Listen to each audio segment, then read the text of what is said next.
Xizmat doirasidan tashqaridamiz va maktab o'quvchilari taniqli ijodkorga qarshi bellashadi. Bizning bu galgi mehmonimiz aktrisa Qoraqalpog'iston yulduzi Aysanem Yusupova. O'shamen. Sizga qarshi Dilnura va Bilol bellashadi. Aysanem, maktabda necha bahoga o'qigansiz? 5. Rostdan. 5 ga, ha. Aniqmi? Aniq. Bugun uyalib qolmaysizmi? Bilmadim. Maktab bitirganingizga qancha bo'ldi? Oho. Institut bitirganimga o'zi 6 yil bo'ldimi? Aha, 6 yil. Yana maktab bitirganingizga shunda qancha bo'ladi? Kollej o'qidim 3 yil. Kollej 6 yilga 9 yil. 10 yilcha bo'lib qoldi. 10 yil. Aha. Shu orqali yoshingizni bilib olishlari mumkin shunchaki. Tushunarli, lekin ishonamanki, bugun maktab o'quvchilari sizga demak, qaysidir ma'noda imkon berishadi va yoki yo'q. Bular nechinchi sinfda o'qishadi? Bular 3-sinf. Sizni o'sha maktabdagi o'sha aql doirangizni hisobga oldik. 3-sinfgacha a'lo bahoga o'qiganingizni tushundik va shuning uchun sizga qarshi 3-sinf o'quvchilarini qo'ydik. Bo'ldi. O'sha maktab davrlarimni eslayman hozir. Tayyor bo'lsangiz, men savollarni o'qib eshittirishni boshlayman. Tayyormisiz? Ha. Tayyormisiz? Ha. Aysan ham tayyor. Birinchi savol. To'g'ri javobni bilganlar qo'ng'iroqchani bosadi. Agar qo'ng'iroqchani bosib noto'g'ri javob bersangiz, raqibingizda imkon bo'ladi. Savol. Diqqat qiling. Quyosh qaysi mamlakatdan chiqadi? Quyosh qayerdan chiqdi? Quyosh qaysi? Qaysi? Sharq. Aynan qaysi mamlakat? Aa, Sharq to'g'ri, lekin aynan qaysi mamlakat? Bilardim. Aha, qaysi mamlakatdan? U yerda sizga o'xshagan aktrisalar ko'p. Yo'q. Ko'rinish jihatdan demoqchiman. Sharqda nima bor? Qaysi? Biz uxlab yotgan bo'lamiz. Ularda kun boshlanadi. U yerda sakura daraxti juda yaxshi o'sadi. Qaysi? Jim o'tiramiz. Sakura qaysi mamlakatda? Yaponiya. To'ppa to'g'ri. Gap bo'lishi mumkin emas. Boshlash yomon emas. Hisob 1-0. Aysanim hozircha oldinda. Keyingisi. Qayerdan chiqdi? Zanjir. Shoh Saltan ertagi kimning asari? Shoh Saltan asari kimning ertagi? Shoh Saltan asari kimning ertagi? Voy. Shoh Saltan ertagi kimniki? Kimniki? Maktabda bu ertak bog'chada o'qilgan adashmasam. Shoh Saltan ertagi kimning asari? Kimniki? Bilmayman. Kim? Qaysi millatligini aytsam topasizmi? Aytib ko'ring qan. Rus millatiga mansub taniqli ijodkor. Aniqli-a? Aha. Buyuk shoir. Po'lat momo. Sochlaringiz tekismi, jingalakmi? Ayt. U ijodkorniki jingalak edi. Pushkin. To'ppa to'g'ri. Keyingi savol. Qaysi yegulikni pishirganda qancha ko'p tuz solsa ham sho'r bo'lmaydi?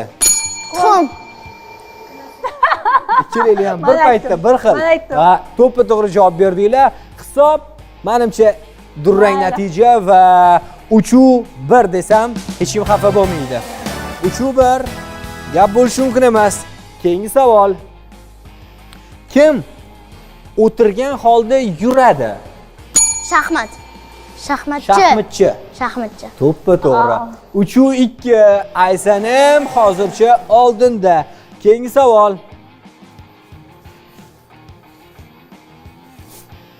Antonim so'zlariga misol ayting. Antonim. Antonim bir-biriga qarama-qarshi bo'ladi. Ayt. Bu Bir-biriga qarama-qarshi, issiq sovuq, chiroyli xunuk, kuchli kuchsiz. to'ppa to'g'ri. 3-3 hisob.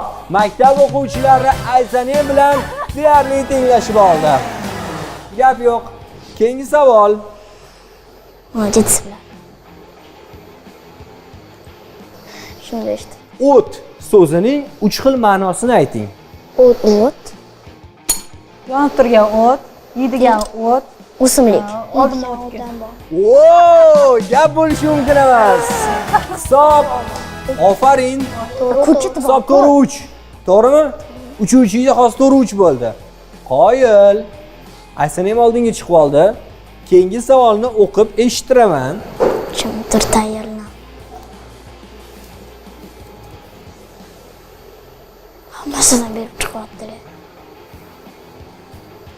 Har so'zi bilan yoziladigan so'zlar qanday yoziladi? Birgami yoki ajratib? Ajratib, To'ppa to'g'ri. 5-3 hisob oldinda Aysanim. 5-3 bu degani yana ikkita savol beraman. Umumiy hisobda 10 ta savol bo'ladi. Yana ikkita imkoniyatingiz bor, hech bo'lmasa durang qilishga. Keyingi savol. Tayyorlanib zangi qoldi. Chiqarib qo'ydim. Sinonim so'zlarga Qarama-qarshi sayt. misol keltiring. Ikkalasi bir ma'nosi bir xil, lekin yozilishi har xil. To'ppa to'g'ri javob 5-4. Maktabda yaxshi o'qigan. Aysanim 5-4. Oxirgi savol. aha, Diqqat bilan tinglang. Qaysi qush tez yuguradi, ammo ucha olmaydi? tuyaqush. Tuyaqush. To'ppa to'g'ri Aysanim. 6-4 va bugungi musobaqada aktrisa Aysanim Yusupova to'ppa to'g'ri javob berib 6-4 hisobida maktab o'quvchilarini yengdi. Qoyil sizga Aysanim. Rahmat. 5 baho. Rahmat. Nimaga qizchali xafa bo'lib qoldi?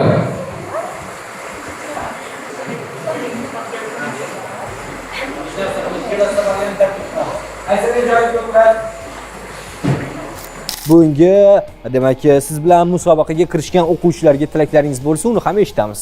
Hozir bularni ko'rib, o'zimni o'sha maktab davrlarim esimga tushdi.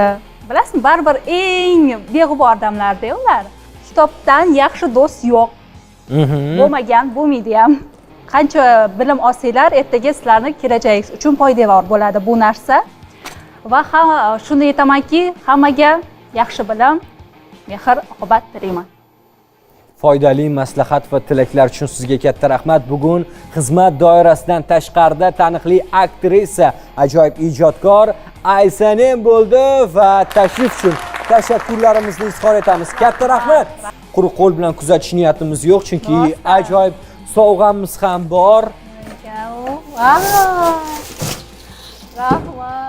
Flowers Uz do'kondan mana shu go'zal gullar sizga chin yurakdan muborakbod etamiz.